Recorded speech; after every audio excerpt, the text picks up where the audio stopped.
Hello, everyone, and welcome to this FastCast on this Tuesday, August 1st. Here's a look at just some of the day's top stories. APD is now investigating a double homicide in Midtown. Police responded to reports of a shooting on the 600 block of West 46th Avenue shortly before 8 last night. APD says two men were found dead inside an apartment. Few details have been released so far, but APD says there doesn't appear to be any outstanding suspects in this case. A man is off the streets, or in this case, off the trails in Anchorage. 38-year-old Sean Ahmed was arrested Friday in connection with several reported assaults that happened last week. He was later released, but is now accused of even more assaults after his initial arrest. Ahmed was arraigned yesterday on multiple charges, with the most recent reported on Sunday afternoon. Mr. Ahmed was arraigned in district court here down at the jail, and he was arraigned on one count of fear assault for what happened, the allegations of what happened at the Basher Trailhead by Campbell Airstrip. And so he was arraigned. I gave the comments of the victim to the judge, and new court dates were set.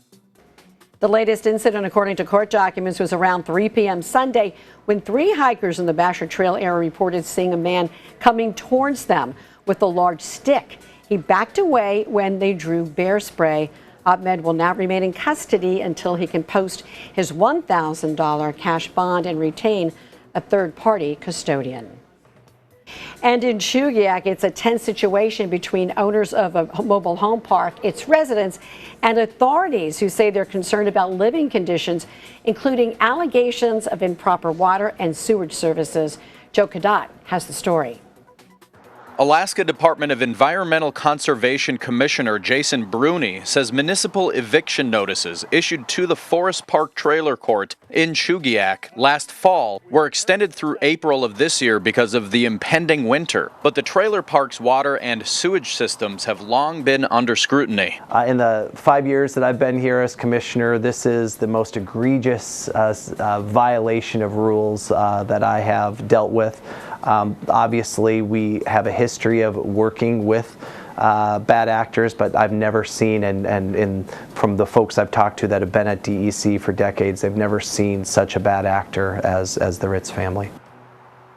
Valerie Ritz, who says she owns 1% of the trailer court, while her husband Paul Ritz owns the other 99%, says an earthquake in 2018 damaged the property's utility infrastructure.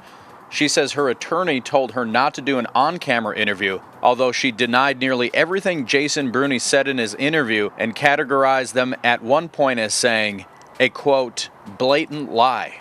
Bruni says he's been meeting with the Anchorage Assembly about what he says are continuing problems at the trailer court. Problems, he says, including issues with the park's water and sewage systems. And while Bruni says there have been efforts to help residents leave for better opportunities, he says Forest Park has still been acquiring more and more residents despite the alleged issues and an active eviction notice. We're committed to trying to help Alaskans. It's our goal at DEC to protect human health and the environment. It's not to put people on the street, but people deserve that common dignity of having safe drinking water and not having sewage that's daylighting and their kids could be playing in. That's just, again, it's just inappropriate. Anchorage Assembly member Kevin Cross, who represents the district where the trailer court is located, says the municipality ultimately has the authority to take action on the eviction and vacate the trailer court. The real goal here is to make sure that we don't have over 130 people added to the homeless rolls, because if the worst case scenario, they abate the camp because you don't have safe drinking water and a questionable septic system. Cross says a variety of people from the public, private, and nonprofit sectors have been working for months on a solution. You know, the cost and expense was great, and the options were narrow, so we formed a task force nearly 90 days ago in order to really just get all the stakeholders in the room, NeighborWorks, the municipality, the assembly, the owners, nonprofits, and just an army of individuals to really dig in to see what the options are. One of those solutions is to transform the trailer court into a cooperative owned and operated by the very people who live there. This is where there's actually nonprofit organizations that will structure and help the residents buy the park, and they can roll in the water and sewer improvements and repairs. Joe Cadat, Alaska's news source.